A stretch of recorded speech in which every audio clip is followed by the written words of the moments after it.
নমস্কার, আমি ডাক্তার Rajaswi Goswami, consultant clinical and radiation oncologist practising in Kolkata.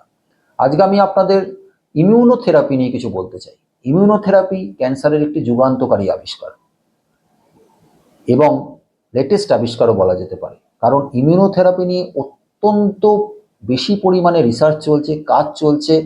প্রতিদিন হয়তো একটি করে নতুন মলিকুল আবিষ্কার হচ্ছে, কিন্তু তাই বলে ইমিউনোথেরাপি নিয়ে এতটাও মাতামাতি করবেন না যে আপনি ক্যান্সারের চিরাচরিত চিকিৎসা পদ্ধতিগুলোকে অস্বীকার করবেন বা ভুলে যাবেন।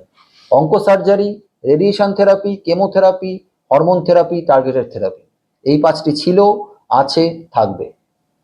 এর সাথে immunotherapy cherry on the cake, যদি আপনি অ্যাফোর্ড করতে পারেন, কারণ অত্যন্ত কস্টলি মেডিসিন, কিন্তু এফেক্টও অসাধারণ, যা আমাদের গবেষণায় দেখাচ্ছে। ওভারঅল সার্ভাইভাল বাড়িয়ে দিচ্ছে, প্রোগ্রেশন ফ্রি সার্ভাইভাল বাড়িয়ে দিচ্ছে, মানে মানুষটি আরো ভালোভাবে এবং বেশি দিন ক্যান্সার ফ্রি অবস্থায় বা ওভারঅল যে সার্ভাইভাল সেটা বাড়ছে।